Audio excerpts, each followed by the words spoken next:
press it from here to there. So when I move it, so that you don't even have to keep going. Okay, so we're looking at leadership. What is a true leader? A true leader.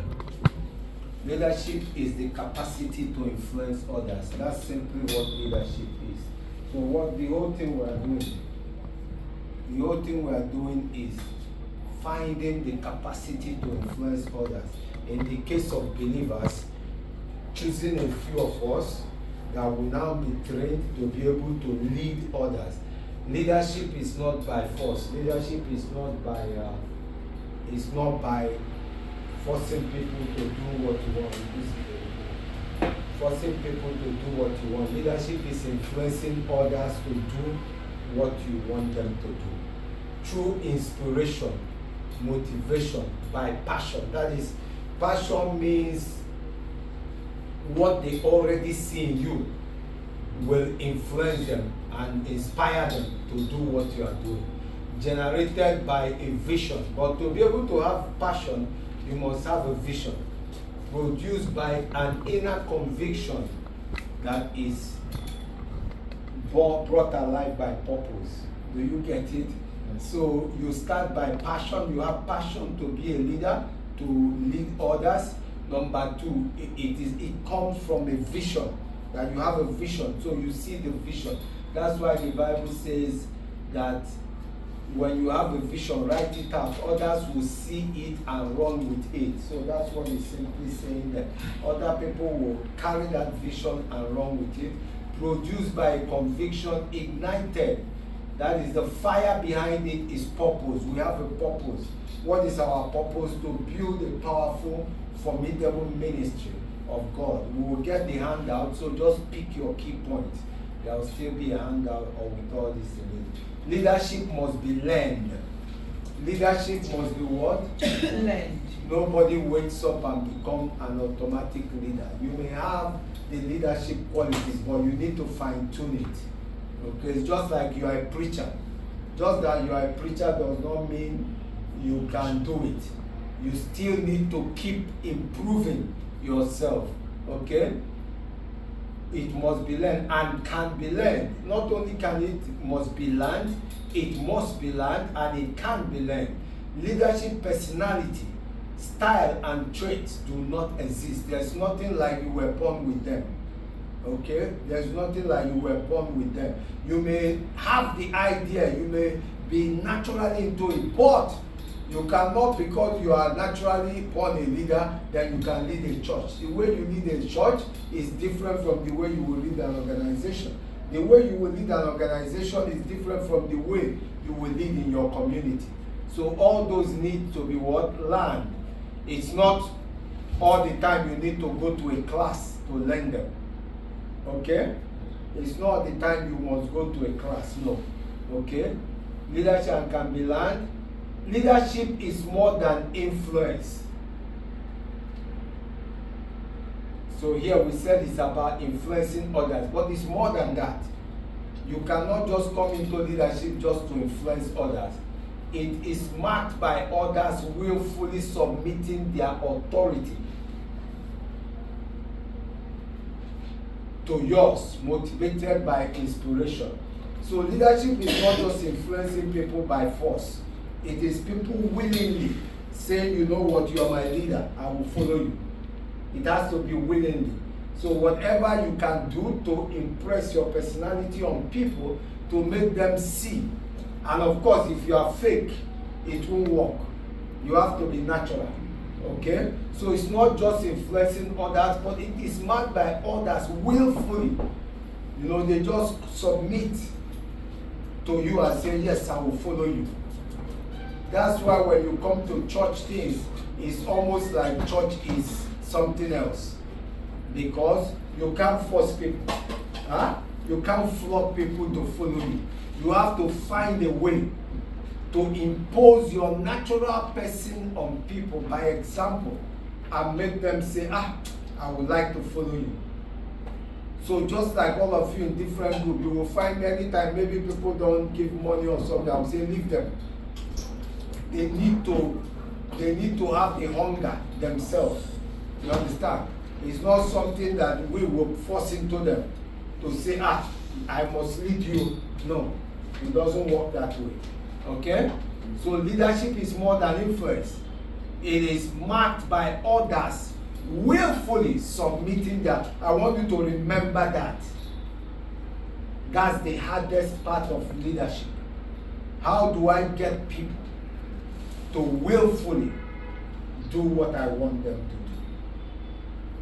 Number one way is that the people must see originality in you. If they don't see originality in you, they will never follow you.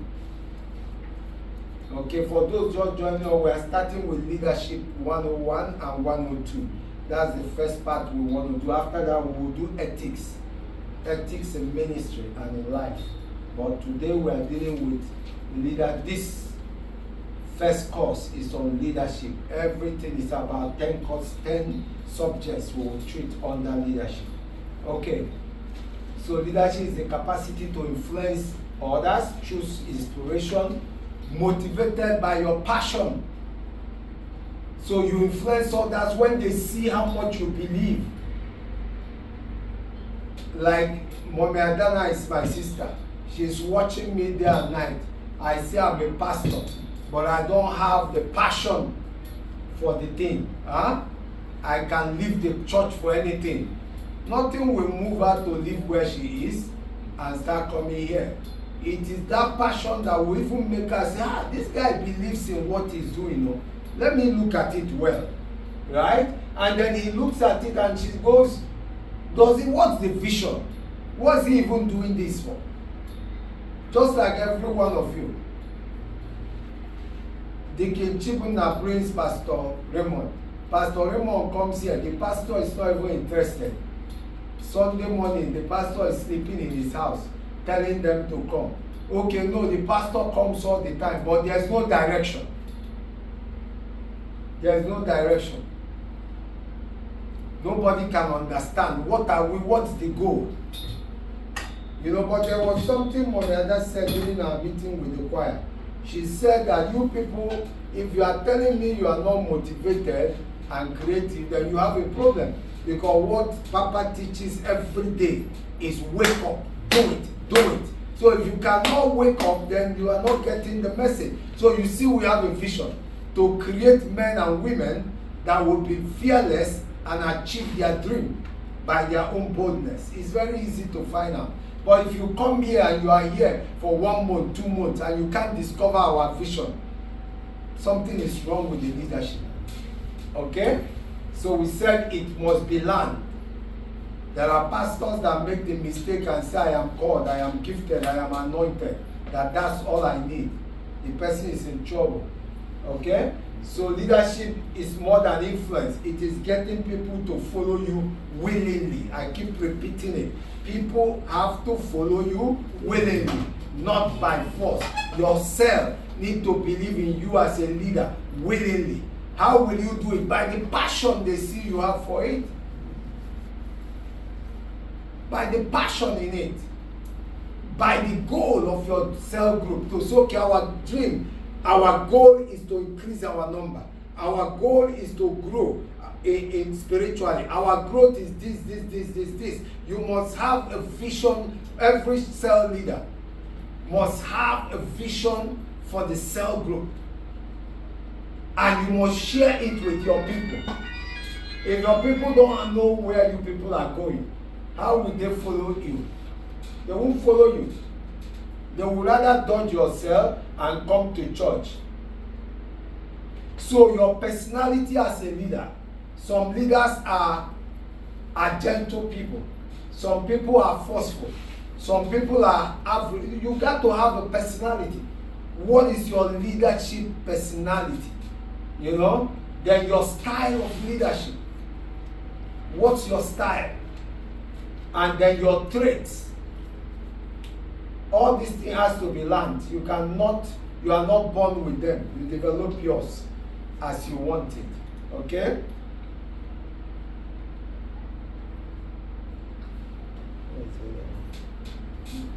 Okay.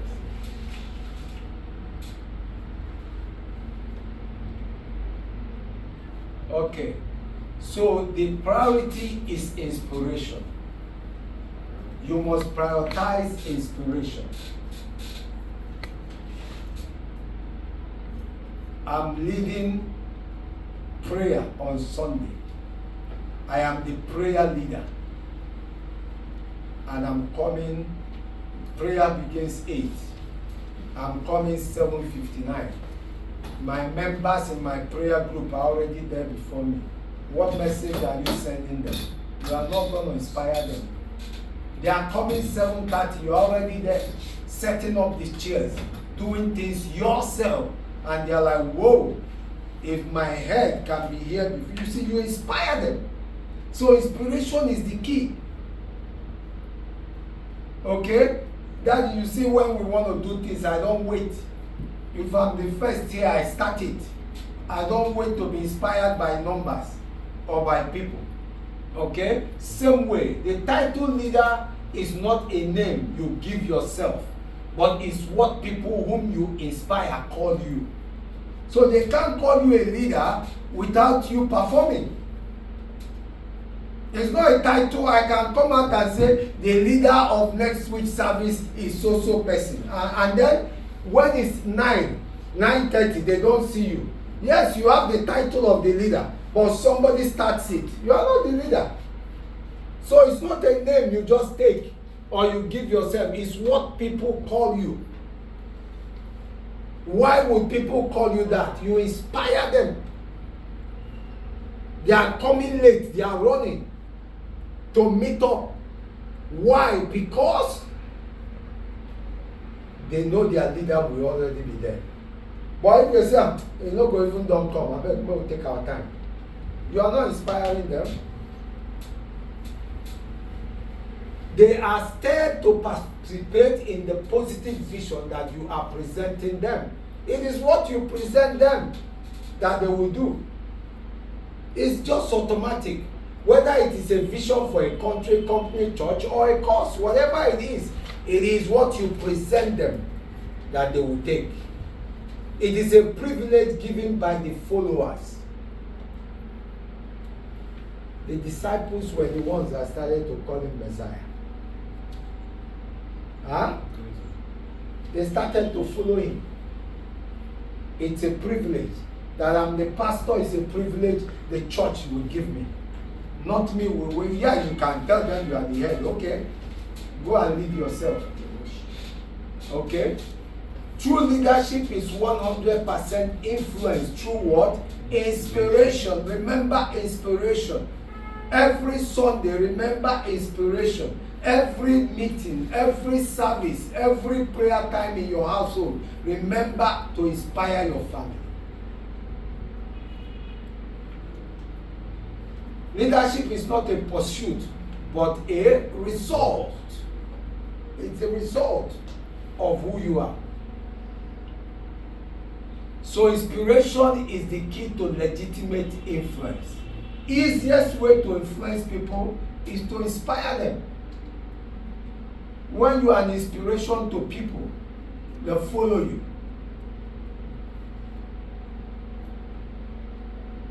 That's what I told you. That except God forbid I can't walk again. I find it a taboo to leap. If I hold this inside church, it will be just fashion. I will not hold it because I need to lean on it to walk. Why? There are people you inspire. There are people that come every Sunday, whether you like it or not. They are looking to draw from your energy. And then you appear before them half weak. It's over. So inspiration is highly important. Highly important. Okay, these are teaching that stop with you. It's not what you go and teach your people. We are talking to ourselves as leaders now. Now what is the magic? The magic is inspire them. So a leader cannot, let's say they say, everybody do this. A leader does it and the rest doesn't do it. And then he comes back complaining. No. A leader shows them that, yes, I'm happy doing it. Whether you want to do it or not, it's up to you. Okay? So a leader doesn't have space for who did it and who didn't do it. That does not is all said. Then they are the ones inspiring you. You are not the one inspiring them. If inspiration is the key to influence, the key question then is, how can one inspire others? How do we inspire others? If inspiration is the key to influence. Simply put, the source of inspiration is what? Your passion. The energy you put behind the dream. It is the heart of influence, the generator of the energy and resilience of the leader.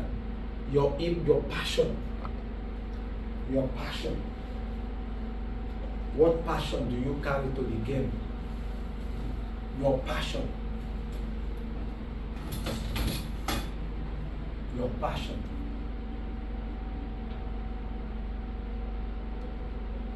Passion is the discovery of a deep desire born out of a conviction that renders one possessed by commitment to a purpose. Your deep desire.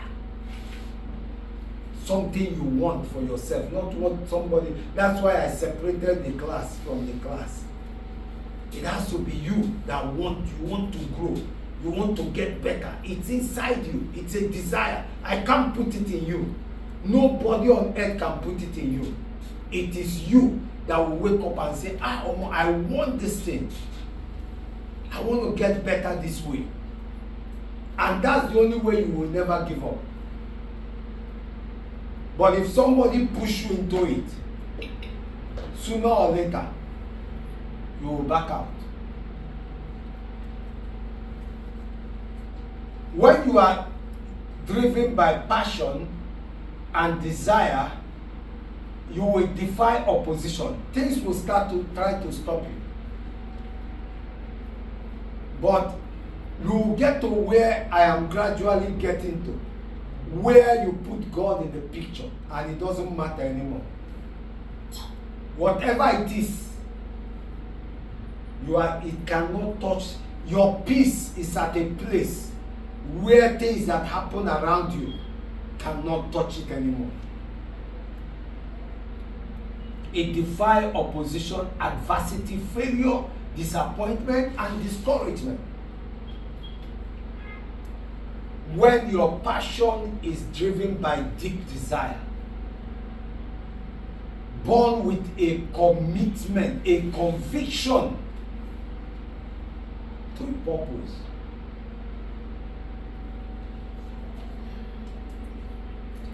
At any point, you can ask questions. Okay? You can ask questions at any point. Just raise your hand and ask questions. Like I said, you will get this at the end.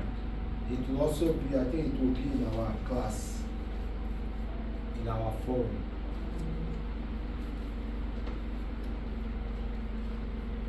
So it just goes on and on. When you now get it, you can read all these ones up as well. True leadership passion is the discovery of a, of course, conviction comes from a belief. You believe in something before you are committed to it. You cannot have a conviction. You cannot say, I will die defending this thing if you don't believe in it. You must believe in it before you now say, I will put everything behind it. We were watching at home, we were watching what happened at 9/11. And when they found no other place safe for the president, because they were bombing the headquarters of the military, bombing Trade Fair Center. They took him to the air. Not only did they take, you know why they took him to the air? They now brought jet fighters to surround him. The work of those jet fighters is that if you throw a bomb, they will die instead of the president. They will put their jet and you will blow them up. So what commitment makes a person say, I will die for my country happily? And once it happens, they have a number of about 500 of them. They send out the email right away to say those that are ready, that is those that are ready to die, start coming. And then they show up. It's a belief. They believe in their country. It's not the president. You may check the president, maybe one or two of them don't even like him. But the office of the president of the United States, they refuse it to be insulted. That's the kind of commitment you will have in your church. Because things will happen. Good, bad, ugly, beautiful. Your commitment must be over, your belief must be over to pass it. It will pass your reasoning, pass idea, but it will be so deep that you are ready to die for, which focuses on benefit mankind as a whole. The ultimate leadership model. Jesus Christ, who was born in obscurity, but rose to inspire 12 ordinary men to take over the world with no real education training, but simple inspiration, passion. Jesus he took them through school, yeah, he taught them, but they didn't go to any university for it. He created passion inside them. Okay? The source of true passion is discovery of a clear sense of purpose. We've talked about that. So to progress in leadership development, number one, you must have a purpose. That a purpose is simply you must have why. That's what the purpose is. Number two, you must have deep belief in it. Deep belief. Number three, you can see where we are going. Of course, you must see where you are going to have a conviction in it. To say, yeah, this is what I want. Then you must have passion. You'll be excited about it. You'll be energized about it. You don't drag your feet to it.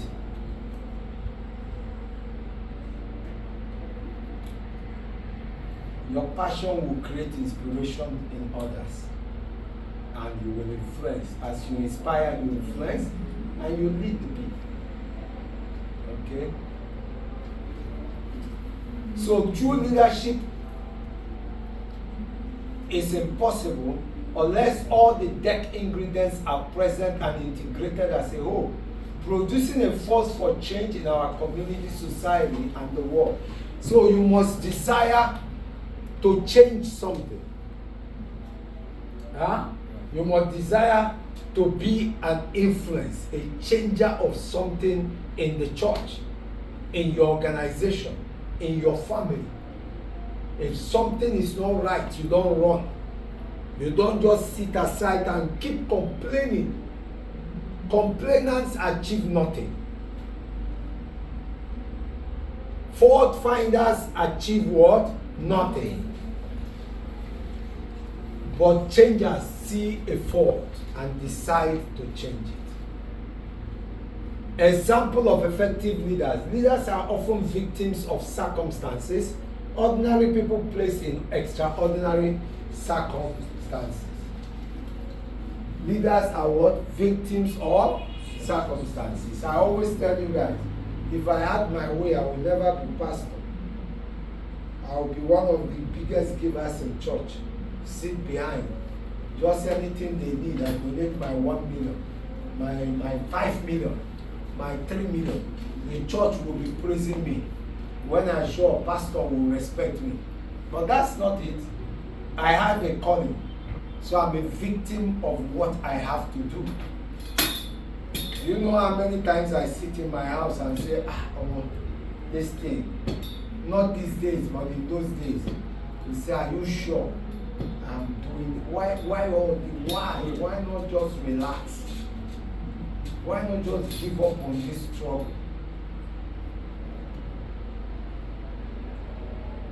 So let's look at leaders that were different. Moses in the Bible. Moses in the Bible. He made a difference. He delivered the people from bondage, took them to their own land. Martin Luther King, he gave that dream that changed America, where he dreamed that the white man and the black man will one day be equal. And it has happened. Sir Winston Churchill, the finest hour, changed the history of America. Nehemiah, who rebuilt the wall of Jerusalem. He was comfortable in the king's palace. And yet he was not happy. He wanted a change for the people. So you and I must look at believers. Pick out so many of our pit holes and fill one yourself. Don't go 2, don't go 3. Say to yourself, this area is not good. I will be the one to champion it. It doesn't matter when people don't follow you. It doesn't matter the one that will say you are oversabi. It doesn't matter the one that will laugh at you when you make mistakes. But desire to be a change maker. That's how leadership comes. When Esther, a leader of his people at a hard time, she took risk. What about Nelson Mandela? How many years in prison? 27. He came out. He became president unopposed. He finished 1 term. They offered him 2nd term. He said, thank you. I didn't come here to become the president. I came to lead the change. And the change has happened. Let me go and rest.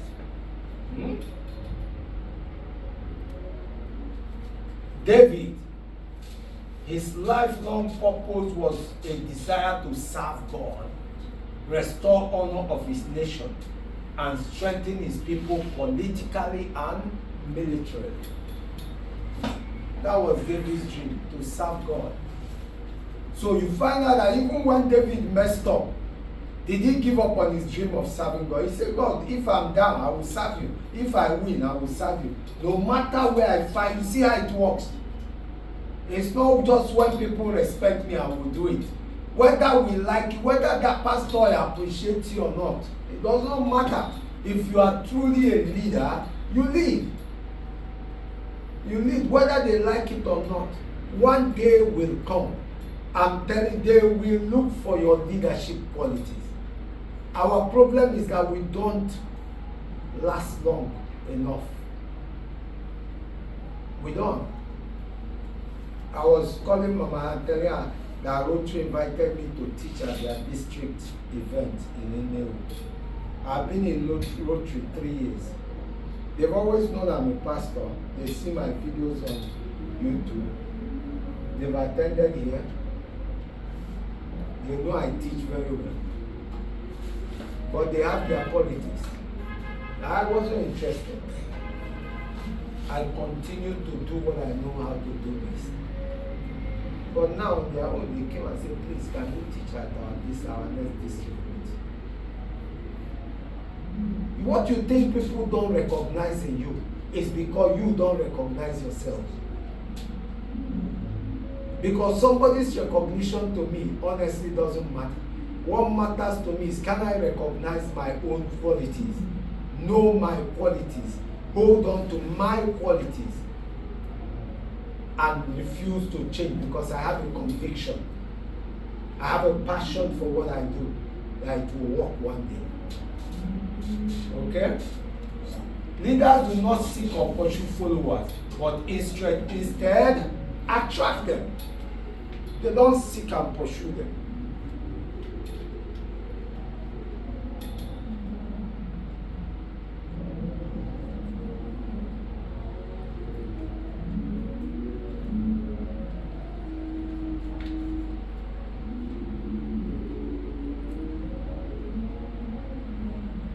So our purpose must become our passion, influencing our thinking and pursuits in life.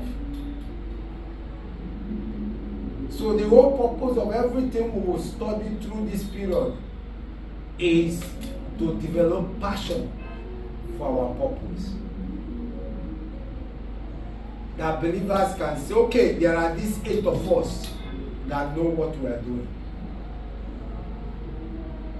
That can walk in that line.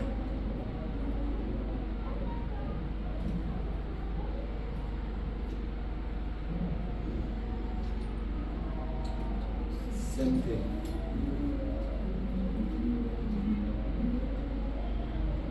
put names of normal people, not just Bible.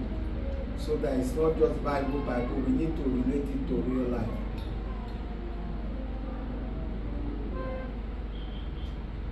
Once a leader's momentum, passion goes down, followers follow you down. So why would they not follow you when you're going up? Because going up is harder. Remember, they are already down. And you are trying to pull them. And then there must be you. Sometimes you don't know who is following you. That's the thing about leadership. Sometimes you think nobody understands, nobody knows. No, it's a lie. They may be lazy to follow you, so they pretend they don't see your effort.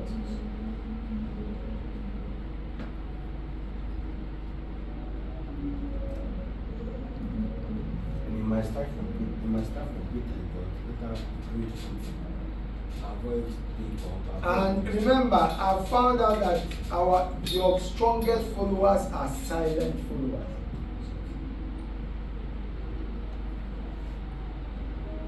That's why they say who you think hates you might just be who really loves you. And who you think loves you might just be somebody that doesn't care about you. Sometimes people that really value you sit aside and value you from far.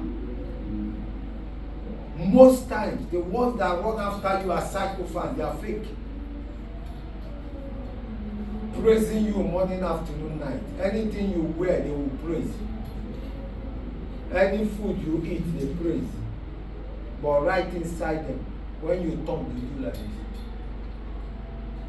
I found that in believers, apart from like 8 of us that are leaders and must show their loyalty, there are many in believers that will come up here and talk to me and encourage me in a way they don't even know, and make you know that somebody is listening. Because sometimes we that is preaching, sometimes you sit back and ask yourself, who is it? Are you sure anybody even buy you? Do people even understand what we are doing? But don't think so. People do understand. People do follow it in spirit and in truth.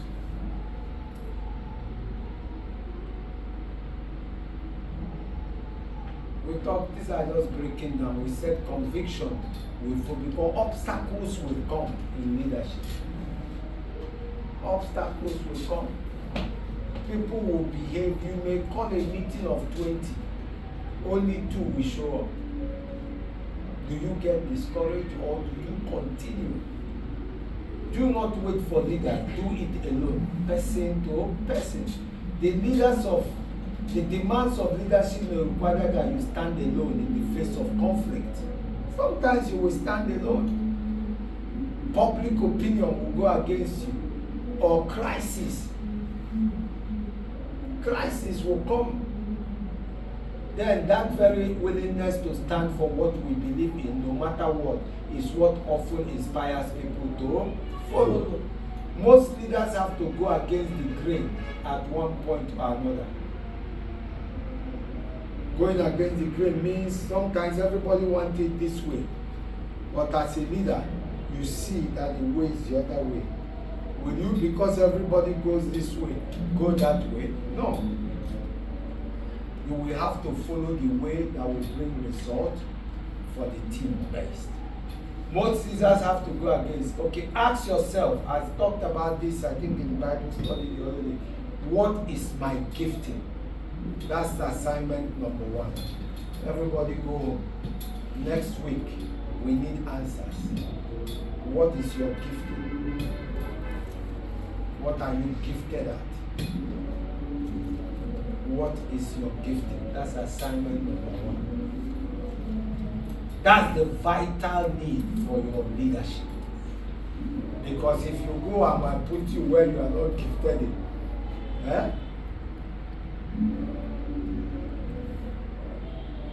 you will not function in your full potential. And remember, to be a leader first, you need to believe. You need to have passion in your belief. So if you are doing what you are not gifted in, it's a struggle, right?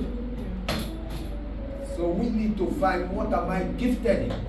What do I think? What do I feel comfortable in? What is it that when I'm doing,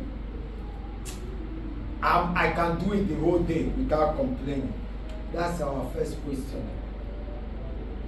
I don't want to say we produce the answers now because it might be too sudden. You know? This is the key. Ask yourself. Remember, I didn't tell you to go pray. Huh? Huh? He didn't tell you to go pray. He said, ask yourself, what inspires you the most? What is it that you desire to do? Anywhere you are, that is what moves you. That's where we can put you in.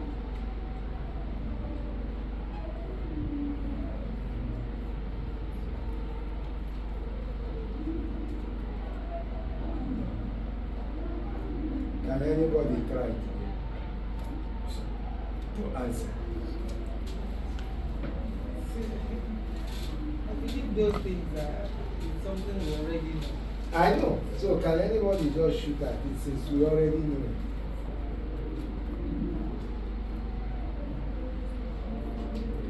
Because yes, we are supposed to already know that.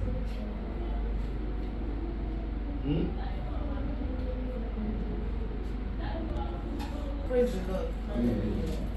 I am something I know that I know how to do very well. It's evangelism. Something I have passion. Passion. Okay.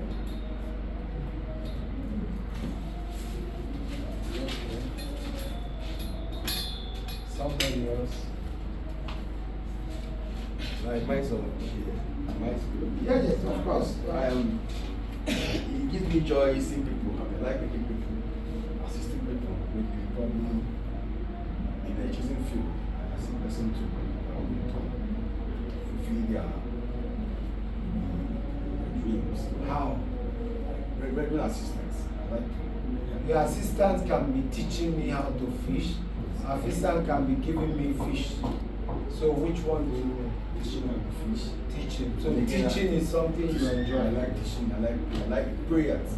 I know I can pray even if it's me. Okay.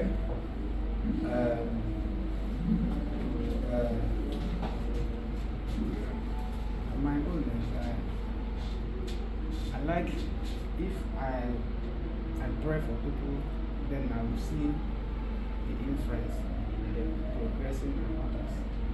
So, but when you pray for people, do you always see a difference in them? Yes, sir. You do.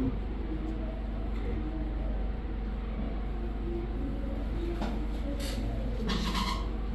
I know I have same things from I'm going to make things beautiful. Like whatever the situation is, what the house, whatever it is, then to be able to bring that good back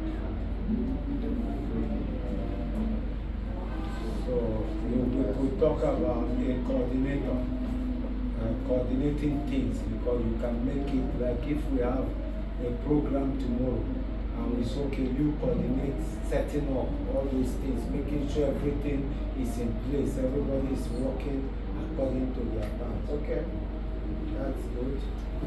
Morning, Kelly.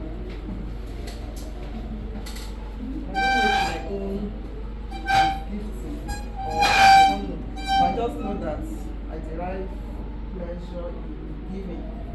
I might just see It's now. a gift. I don't know. I might just see, so even in my place of work, someone will come. Before I will know it, I will hear in my spirit, even if it's my last card, give to this baby she's carrying. Even if I don't have, I'll be pushed to give. Sometimes on the way, if I see someone, nothing will just be pushing me. Give this It's a person. gift. I have the same Yeah, gift. so I love I to just don't give. know. It's a gift. It's a gift. It's a gift. a ministry where that kind of gift works is when there is a project or something, they put you in charge. People will give because a non-giver cannot go and lead givers. If you lead givers, you will kill their spirit. It's natural. You understand? So that's the way it works. So that's a gift. Yeah. Praise the Lord. So my own is I have this passion for singing. For singing. Good. So you can see everybody knows what they have passion in. Mine is raising leaders. I love to raise people. I love people to become great under me. I love people to break any kind of barrier. Oh, it has not been done 55 years in your family. I will tell you, come, we can do it. And we'll put every effort by teaching, by giving, by everything necessary to break that ceiling. Okay? So, look, this is it. You cannot succeed any other way. These are the things that you have to step on with God for God to open your personal doors for you. You understand? That's it. Many times we think it's complicated. We leave that one God gave us and we are looking for difficult things to do. No. That one that God gave you, that one that God told you to do it. Get good at it. If you are good in prayer like that and you love praying for people, you should be in the people standing behind. You should be in the people that is in the ministerial team, praying prayer team. And you can't be there and we won't have a prayer group in the church. Because that's the only way we can open your way for your business. Because if you don't do that thing God gave you, He will not do the one you want. There are things we want, not need. The Lord is my shepherd, I shall not want. There are things we want. God shall supply all my needs. You see, there are needs and there are wants. I don't need that I must ride the Rolls Royce, but it might be what me I want. But I need a car to move around. So God can give me a Volkswagen. But me, I want this because I want that. It's now my person. And God says, okay. But have you done His own need? So that He can meet your need and enter into what you want. So that's the purpose of what we are doing.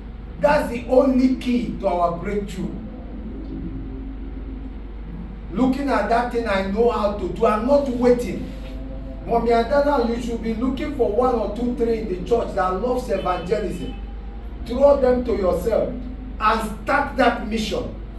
We are all here on a mission. No? Your mission is not my mission. The vision is one, but your mission is different from my mission.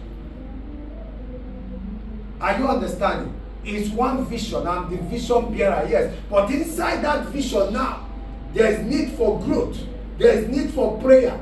There is need for housekeeping. There is need. Those are where your mission comes in one by one. To say, okay, my mission is, since growth is a part of this vision, I take that department. I sow my life into it. Then you will now sow organization. Every event, every Sunday, you are here on time. You are checking the choir. You are checking everybody, saying, "Is somebody got to do it?"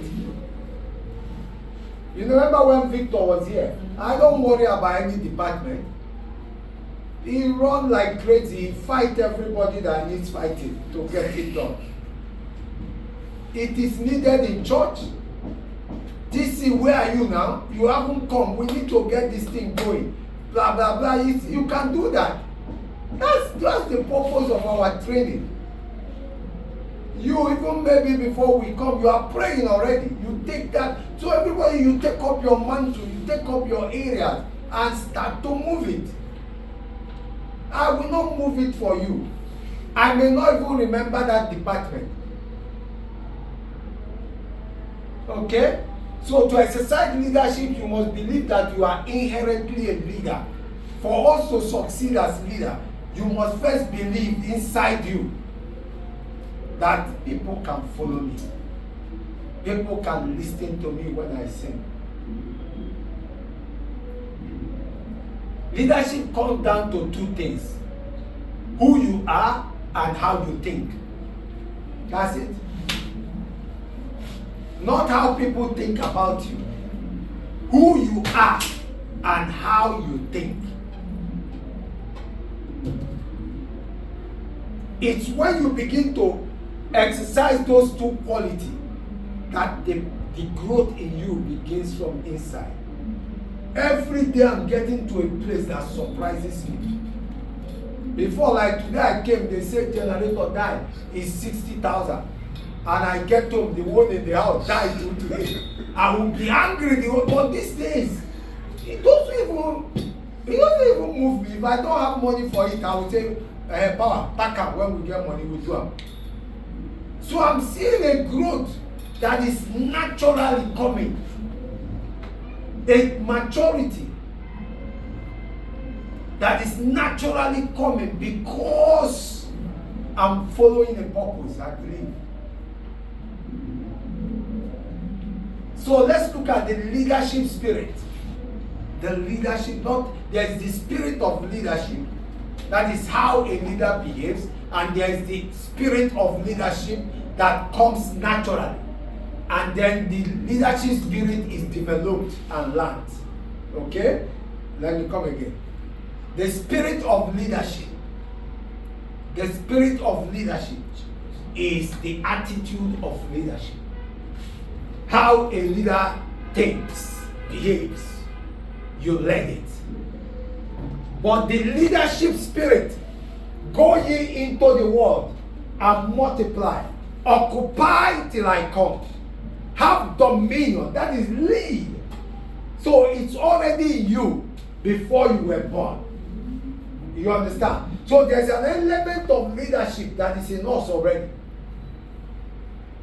And then there's another element of leadership we develop. We'll get to two of them. There's the inherent one in you. It comes with you. It was naturally, because without God putting any part of leadership in us, we cannot lead. Since it's influencing others. So there's area you can naturally influence somebody.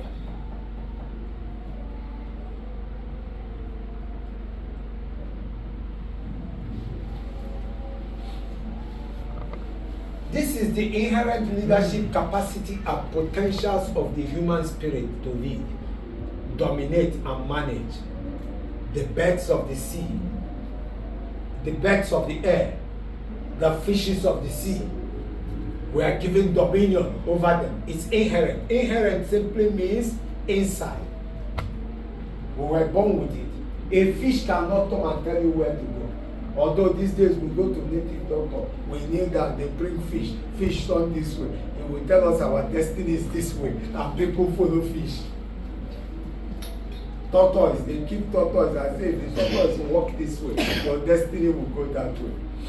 We break cola and if fork turned upside down, only one turn up, we say there is danger. We have allowed other things to control all. Leaders are being led now by their subjects. Error. Okay? Dominion and manage, which was placed there at the point of creation. It was placed inside us already and made necessary by the purpose and assignment for which man was created, your calling. It was put in you for that calling that you have. That thing that you have, that's why God put it inside us naturally. What is the leadership spirit? The inherent capacity of the human being, let's put it that way, but buried under. It's inside us, but it doesn't show when we are born. You may be the fourth child, so all of a sudden, you don't feel you should lead your family. So why should I lead them? I'm not firstborn. Social. cultural. By culture, you are not allowed to do this, do that, do that. So it's suppressing your natural leadership gifts inside you. And ideological perceptions, the way we see things, that restrict, discourage, and hinder its manifestation. It's already there. Maybe you are not rich, and you are in your family and there are 20 rich people, and you are not allowed to talk, but you know that this thing, I can manage this thing, I know what this thing will take to get it to good result. So those are the things that try, or you are in church. I've seen that one. I had a member that was a big giver. Every time she gave, but some group brought her to church, a husband and wife. Those husband and wife are not givers. So anytime she gives, and this husband and wife, no, the wife of this man is in the financial committee. So every time they count the offering and all, and she will see how much that lady gave, she will go and report her to her family and say, oh, she goes to our church, and when she gets there, she gives away all her money. And this lady, some people, two choices: stop giving or find another way. She now came to me and said that I will be giving direct, please. Let them not record it anymore. So social ideology, I brought you there. You should not be doing more than me. You should follow me, my example. Suppresses our inherent, I love that inherent capacity. It's already inside you. I was lucky growing up. My uncles, all of them were calling me a leader. Anywhere they are going, they will carry me. Anywhere they need to talk, they will let me talk. So people discovered mine on time and gave me a platform to come out with it. In school, I was a library prefect. It kept coming up. In Canada, I was the president of the Old People's Club of Nigeria.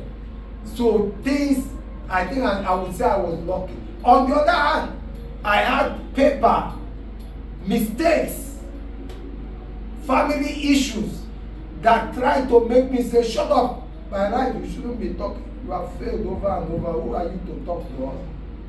But thank God that I entered into Bible on time and found out that the more I failed, the more I became even a better leader. So instead of you calling it a disgrace on me, for Paul said that in his what? If he glories in his infirmity. Okay? But that is because I could on time, because I'm in the word always. There are people that will just enter and say, who am I to talk? After all, I failed once, twice, so I shouldn't be talking. True leadership is self-discovery and self-manifestation. You have to self-discover you. You have to self-discover you. Nobody can do it. It's you that will tell yourself, I have something in me. And that's what will push you to start developing it. If you don't believe there's something inside you, if you carry a cloth that is dry, can you press that cloth for water when you know it's dry? But when when the cloth is soaked with water and you want the water out, you will press it, the water will come out. So you first need to believe there's something inside you. And teaching have shown us that there's something inside us. The principles, so the source of leadership spirit, the source. Remember, source determines resource. You buy a shoe in Aba, you buy a shoe in Italy. We know which one will be more expensive. The source of it determines the resources behind it. The principles of in creation, number one. From Genesis comes the story of creation. Everything that lives on earth was somehow sourced by the earth and thus consists of the earth's elements. everything that lives on the earth was what? Sourced by the earth. Even human being. Eh? Which part of us is earth? It's sand. We were at the burial the other day. A particular denomination came to bury our cousin. And they say they don't say earth to earth, dust to dust. I said, no problem. They put him in the ground. They pour sand on top 3 times as everybody. But they will not say dust to dust, ashes to ashes. Where is he going? He's going to, whether they say it or not, he will turn to sand. Only bone will remain there after a month. You know, they know a month. Less than a month. Okay? Man's source was God, and so we are made in his image with the purpose of dominion.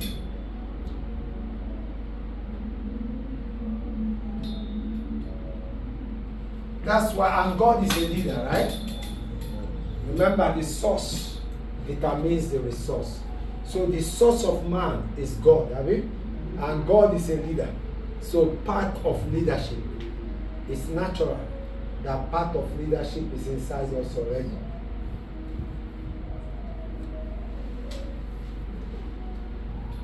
Humans were not just made by God, but were drawn out of his own image, nature. So if we are drawn out of his nature, then you start to ask yourself, what is God's nature? You know, sometimes that's why we are teaching what God cannot do, and saying in effect, those are the things we cannot do as well. Okay? Everything God does is motivated by his purpose, and therefore the original purpose for a product determines its design, composition, capacity, and potential. We were made to have dominion. That's our purpose. And the purpose of creating man is to rule the earth for God. So for us to be able to rule, we were designed to be rulers. We have inside us is the qualities of leadership. The capacity to lead and the potential to lead. All is inside us. Purpose may be defined as original intent or reason for creation. God created seeds to produce trees and plants, have you? That's why they are seeds, right? They are there to produce seeds and plants. Okay? Fish were created to swim. So you don't teach a fish how to swim. It's its nature. A fish can be underwater. It's underwater all the time. Doesn't need to learn to breathe underwater. It's in its nature. Source determines resource. Okay? So why did God create mankind? Or fuel. So we've seen why he created fish, created the other one. The answer is found in the book of Genesis. Let us make man. He said it clearly. Let us make man. There's a purpose for our making. There's a purpose. To rule, have dominion over all the earth. That's God's, nothing else. One assignment God sent us. That was why when Adam and Eve lost the authority, he came and restored it back. So we're meant to rule. I deal with big guys. I find out that if you allow them bully you, they bully you and control you. But if you show them that, hey, I'm not moved by your money, I stand by what I stand by. In fact, I'm dealing with one now. And I've let him go after he will come down to my level. And either accept what we are talking about or get out. I don't care. So you are there to have dominion, not to be dominated. Okay? So dominion simply means to tread down, prevail against, to reign on something. That's simply what dominion is all about. Principles of purpose relating to creation. Purpose determines the design. Purpose determines the potential. Purpose determines natural abilities. Purpose determines capacity and abilities. Purpose determines the natural talents that God will put in you. Look at his purpose for dominion. So he will put you natural talents that will aid you to dominate. Huh? Purpose determines natural desires. What you naturally desire is determined by the purpose of your life.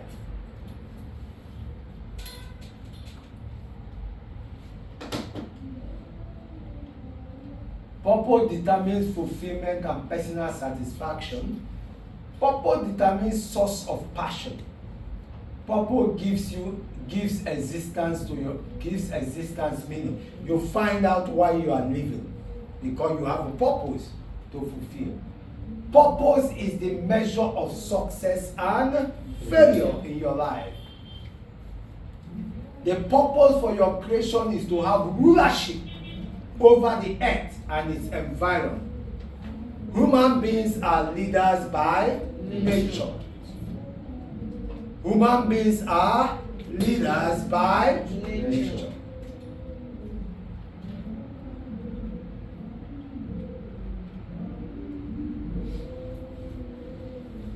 So let's look at the secret to greatness.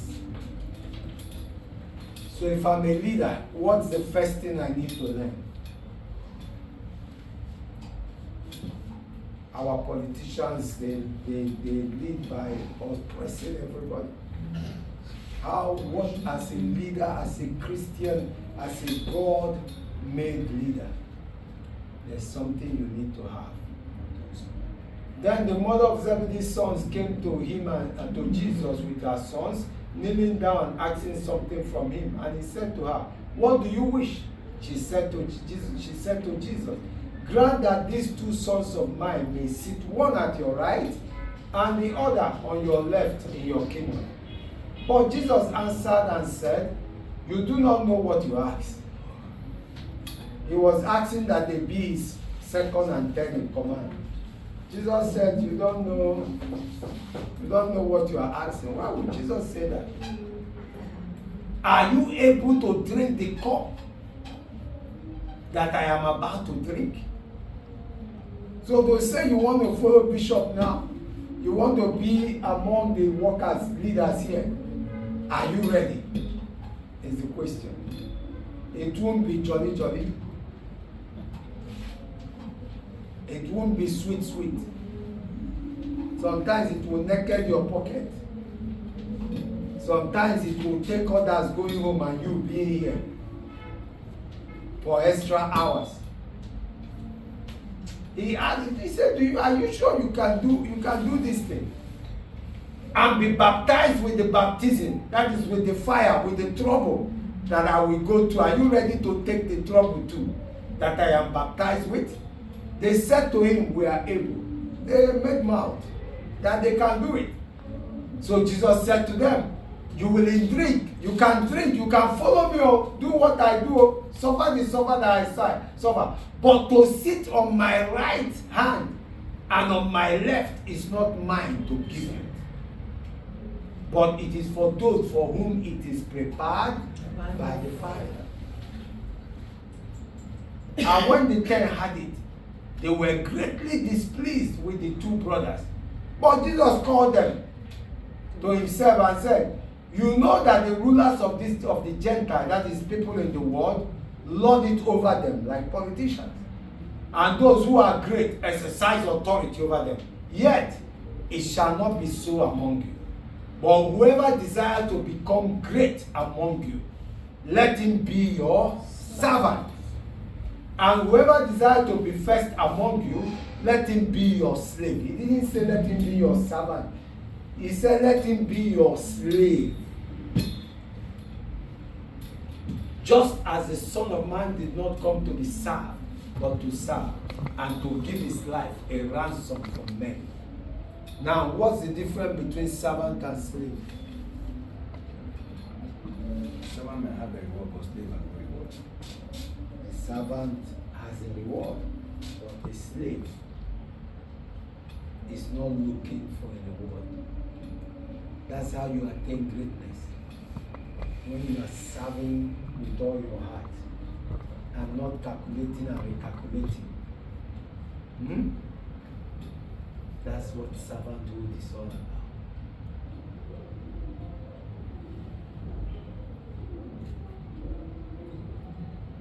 The secret to greatness is in serving everyone else. The secret to greatness is what? In? But the bigger question is, what are you serving them? And what are you offering them in your service? Your natural gift and talent and assignment is what you serve to the world.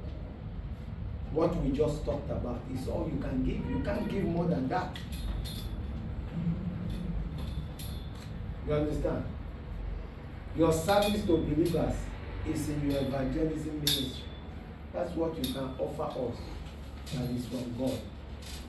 Your service is organizational qualities.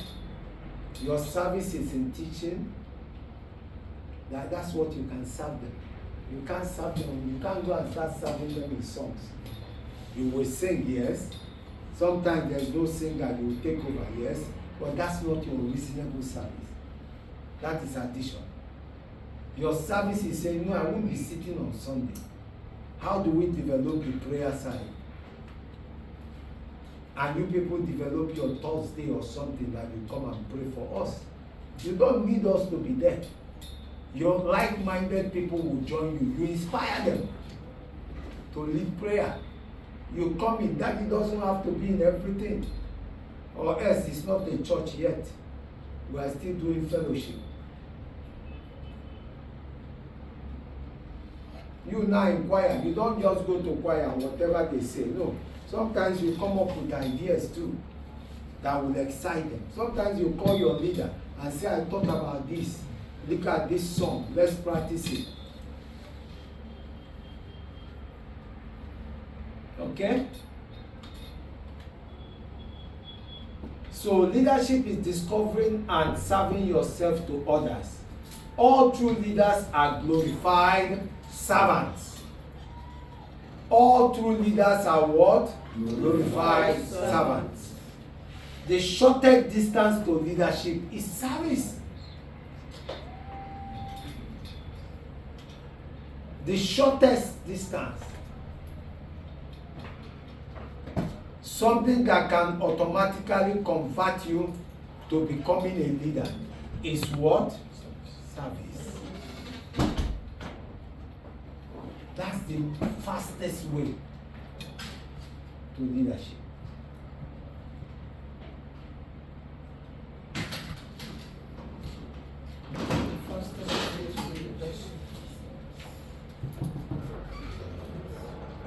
Because once you start serving that thing you are good at, you have passion for, your gift will just blow.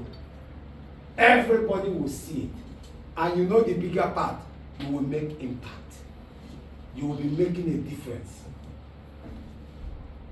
Everybody will see it and say, wow. A department only starts growing when people with a passion is there. When people are called 24/7, you see house come. Some will tell you, I want to be minister. Tomorrow morning is either not coming or telling you, you can't understand what I'm going through. You think, is there any of us here? Everybody here is going through something. Every one of us here. And we are going, but can you rise? Remember, it is your passion that kills the opposition. So you don't have passion yet. In fact, the more the things are hard, that is when you even follow your passion to remove your mind from that obstacle. Because we had a rumor that Bishop is rich. They are looking, plotting their own to dupe me and run. Yeah. They are coming just to dupe me. They think in their mind to run. And yet we soldier on. Right? We do not look at them and give up. And there are people that are coming for true salvation, to grow in the Lord. So take those ones. Use them to cover the fools and keep moving. Don't be discouraged at the leader.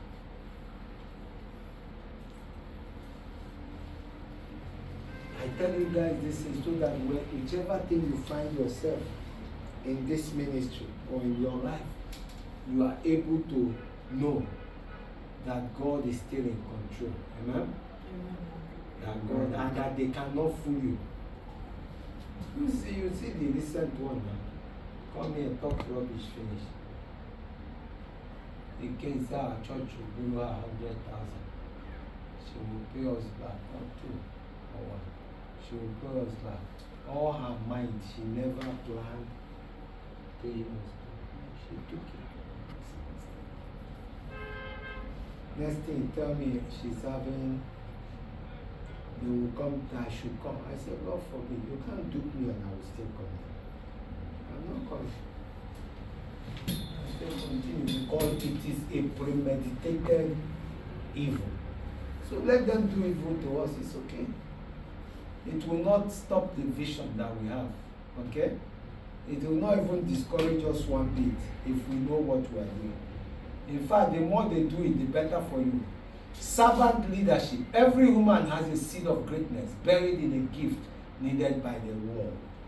Those things that you guys have identified now is your reason for being in believers.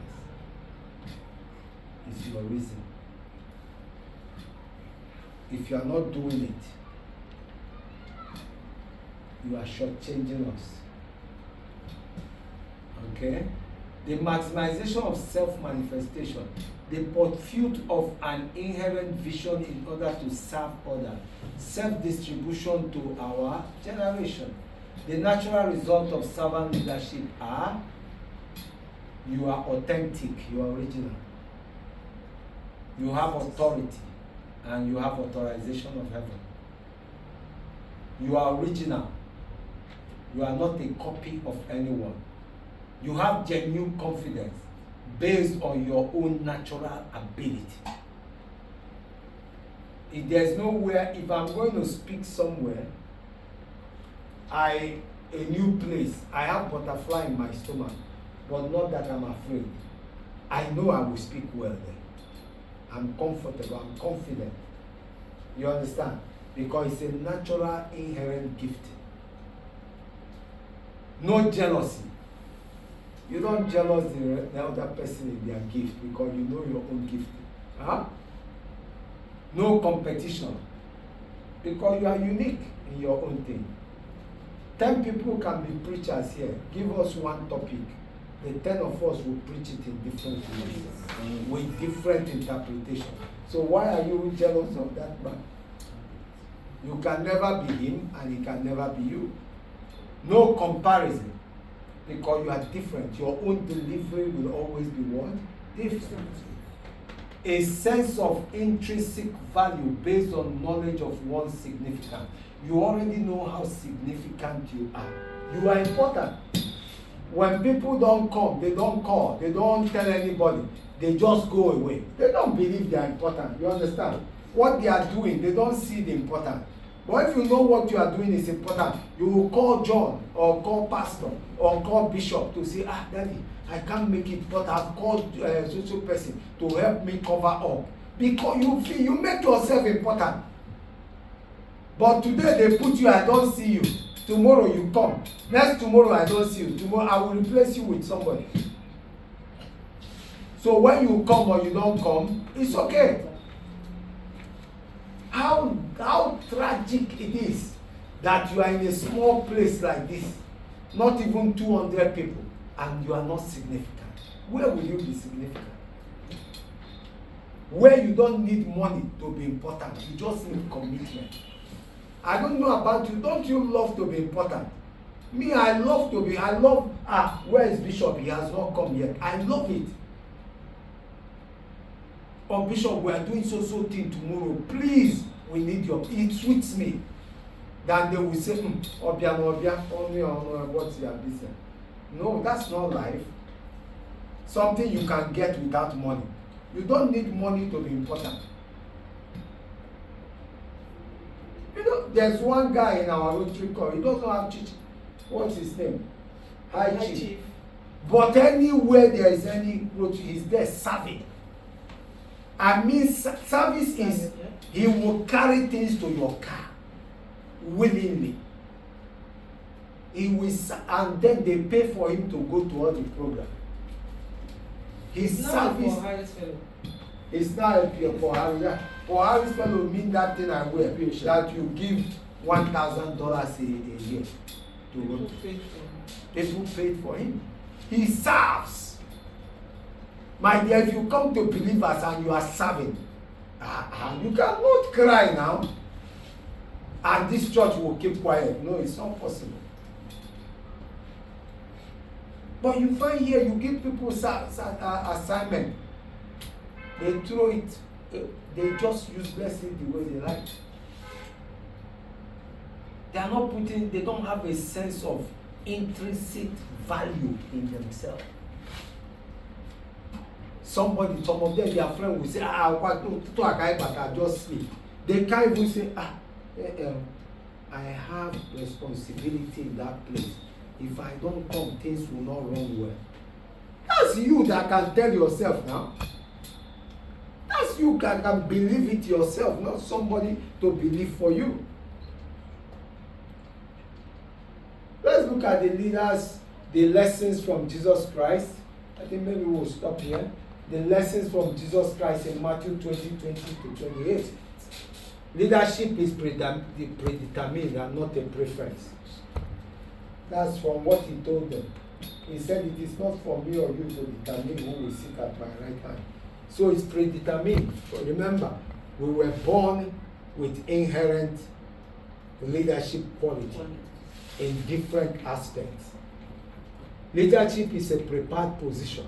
It's already been prepared. Your place is waiting for you. So when you come to church, that area is not functioning well. Don't keep complaining. It's waiting for you. It's prepared and waiting for you to take over. Okay? Leadership demands a price. There's a price to pay for leadership. There's a price. There's a price you pay for leadership. Go and get it right. Leadership is not free. If we put this class downstairs, we will have more than 20 attending. Because there's no price. There's price. And among them, you will see who will tell you, by 6, I have to leave. By 7, I have to leave. You pay a price. Anything you are not willing to pay a price for, and any good thing you want to do, there will be set before you an obstacle. Can you deal with that obstacle, or will you succumb to it? Leadership is inherent, that is, it's natural. It's natural. You will see people that love leadership. You will see them always trying to show themselves one way or the other. If everybody is standing like this, they will just stand out and start telling people how to sit, how to do this. Leadership is a divine deposit. It's divinely deposited inside us. Leadership is not for you, but for others. You are not there to show off with your leadership. You are there to use your leadership to benefit other people. Leadership is becoming your true self for the benefit of others. Not becoming somebody else, becoming what? Your true self. That thing you just said that you are. Expand it. Move it on. These principles are the foundation of true leadership and serve as the measure of what? Your effectiveness. Who's crying? Whose baby is crying? Daddy, daddy. Okay, it even ends here. So it ends.